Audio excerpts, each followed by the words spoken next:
Good morning. It's Tuesday, August 29th. August 29th? Yeah, August 29th, 2023, and it is 7 a.m.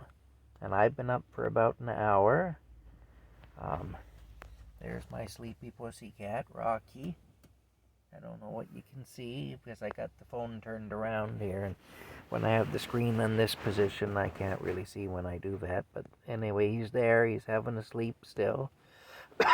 He's kind of half awake and looking at me through his half opened eyes. I think yesterday did a bit of a number on him. Um, Hard to say what kind of a day it's going to be. It looks like it might turn out to be alright, but I don't know that. We'll see. It's kind of cold right now. I don't like these chilly mornings. Um, anyway, I've been up for about an hour, and I kind of debated whether I'd make this video or not, but I'm going to because I don't know. Maybe I shouldn't, but I'm going to. I do things I shouldn't do sometimes, and maybe it'll prove to be the case that I shouldn't be doing this. But I'm going to share something with you that happens sometimes with me. I sometimes have dreams. Now, I've had dreams that have come true. I've dreamed about things that were in the future, and they actually did happen. But I also sometimes have dreams where I'm not me, where I'm another person, a very real person, not somebody I know personally. There'll be nobody I know in the dream in my life, and I won't be who I am in the dream either. And oftentimes these dreams will be set in the past, but I'll even be a different age than I was at the particular time the dream would have occurred. And, you know, a lot of the time because I do know older vehicles and whatnot, and a lot of the time I'm able to tell roughly when the dream was set based on the vehicles. If there's vehicles in the dream, which there generally are, I'm able to tell when the dream was set based on what I'm seeing around me, basically, cars and things like that. Anyway, I'll tell you this story. I woke up with this dream, and it was disturbing to me a bit because when I have these kinds of dreams, it always disturbs me a bit. But in the dream, I was sitting in a car, in the front seat of a car, and the car was around a 72 or a 73 Chrysler, and it had a gold interior. And in the dream, I understood that it was a black car, and I would say in the dream, by the size of me in the dream, I would say I was about 5 years old. Now, that car would have been a brand new car when I was 5 years old. But based on other vehicles that I was seeing in the dream, and based on the fact that I kind of understood in the dream that we weren't a wealthy family, I'm thinking the dream was set in the mid-'80s, probably around 1985 or 86, somewhere in there.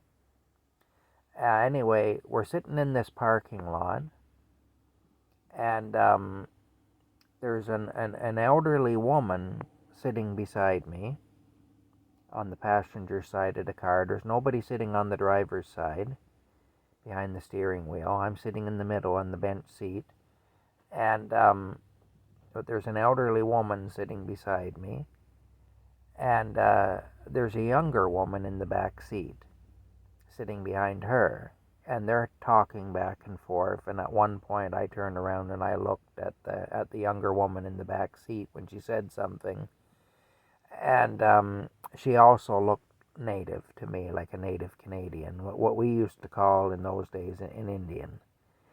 She looked like a native Canadian, anyway.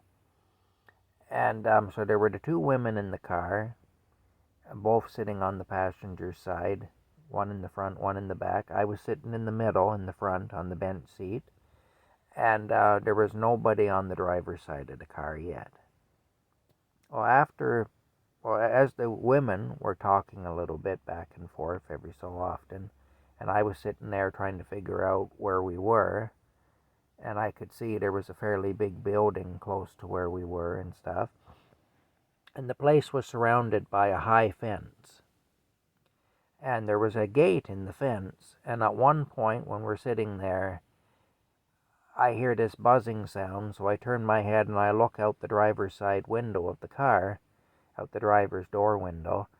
And down a ways from where we were parked, and parallel to where we were parked, there was this gate opening up. It was just sliding across by itself. And there was like a very late 70s or early 80s two-tone red and gray Dodge pickup truck, like a half-ton truck, sitting there. And when the gate opened, it drove out through the gate, basically out onto the street.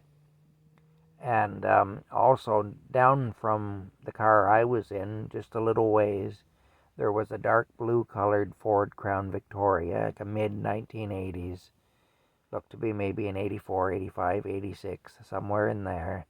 A dark blue colored Ford Crown Victoria four-door car, four-door sedan.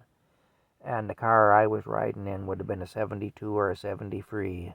The car I was sitting in, Chrysler sedan. Anyway, after a few minutes, these two men approached the car, and they both looked to be native too. One of them was an older man, looked to be about the same age as the woman who was sitting beside me, and the other one was a younger man, looked to be about the same age as the woman in the back seat.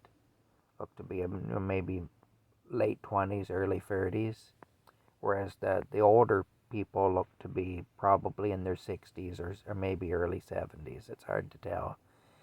Anyway, the door opens up, the driver's door opens up, and the young man's about to get in, and then he stops, and he turns around and he says to the older man, "You want to drive?" And the older man says, "Sure." So the young man opens the back door, gets into the back seat with the younger woman, and the old man got in behind the wheel beside me.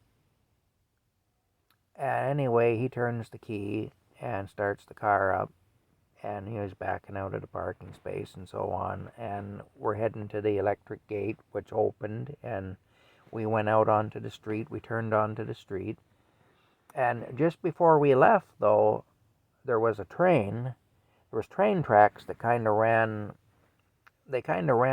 past the corner of this fence, of this compound that we'd just come out of. And anyway, the train kind of run past the corner of it, and at an angle, and kind of crossed the street, up the street from where we turned. Now, it's a situation where if we'd turned right when we left, when we went through the gate, we would have went up to where the level crossing was there at the corner of the prison. But instead, we turned left, and we went down a block or two, and then we turned right, and we went down that street a block or two. Now, the conversation in the car, everybody was really happy, and they're saying, and I kind of understood in the dream that this was my grandfather, who I had never known. I'd never met him. And everybody was talking, "We're so happy you're out, Grandpa." This is what we're so happy you're out. This was the thing. The younger couple were calling him Grandpa for some reason. I think maybe he was the father of one of the two younger ones. But they kept calling him Grandpa for some reason. And they were saying, "We're so happy you're out, Grandpa." And anyway, so I'm guessing that it was a prison where I was at, and that the older man had just been released from prison. And anyway, as we're driving along there, we're coming to another level crossing, and the same train that was passing the corner of the prison was going through that crossing, just further down, basically, along this train. And I'm seeing that crossing coming up, and we're not stopping. We're not even slowing down. And I'm recognizing that if we don't stop, we're going to hit the train. And we're not even making any effort. The old man's not even trying to slow down. And everybody's really excited and talking away. There's a lot of chatter in the car, and things are going to be so much better now. Now that Grandpa's out, things are going to be a lot better. and life is good, basically, was the idea. And as we're going along anyway, we ended up, so I start saying, there's a train. There's a train up there, we need to stop. There's a train. We're going to hit the train, But I'm not yelling because I was 5 and a 5-year-old did not yell at adults, you know. But I'm still trying to get their attention to say, hey, there's a train, we're going to hit the train. And nobody's listening to me. And we did hit the train, but we went through it. And we come out the other side just as if nothing happened, and we're driving along. We're just riding along there, Everybody's all happy. Grandpa's out, and we're all happy, and everything's good. And I'm sitting there as a 5-year-old trying to figure out how we managed to drive through that train, you know. Anyway, and I woke up at that point. We maybe gone a block past that where I'm sitting there kind of baffled trying to figure out what's going on, and we woke up. And that's when I woke up. I've had these dreams before. Now, I should tell you, in the mid-1980s, I was a young man. I turned 18 in 1986. I was 12 in 1980. And when that car was new that we were riding in, I'd have been about 5. I would have been the age that I was in the dream, but that wasn't a new car anymore. In the dream, that was already an older used car. And when I was 5, that's the kind of a car a wealthy person would have, because it was a brand new luxury car. Chrysler in 1973 was a brand new, when I was 5, was a luxury car. That would be a doctor or a lawyer's car, or somebody who had done really well for themselves in business. In my case, I was from working class people. In 1973, my dad was driving a 1962 Pontiac Parisienne.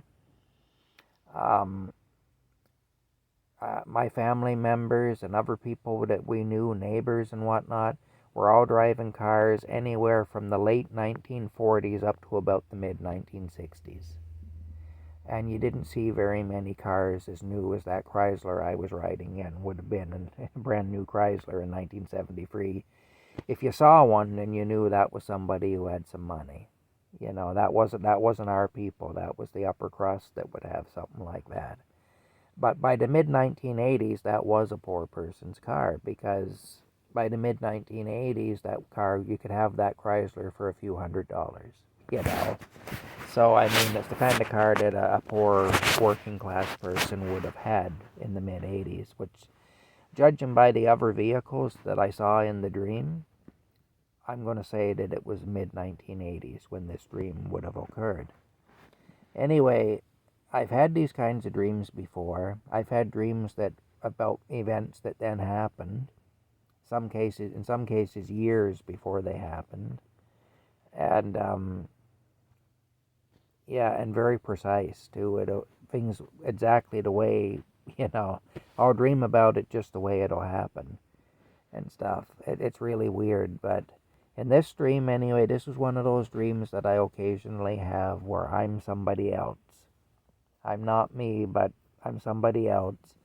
And there are people around me that I don't know and places around me that I don't recognize. And that was one of those anyway, and that I had today. So it always disturbs me a little, it kind of rattles me a little bit for a while after I have them, but then I kind of get over it, and life goes on. That's all. But it's weird anyway. I always wonder about it, that I just catch a snippet of somebody else's life, or maybe I caught somebody else's life coming to an end. I don't know. Maybe the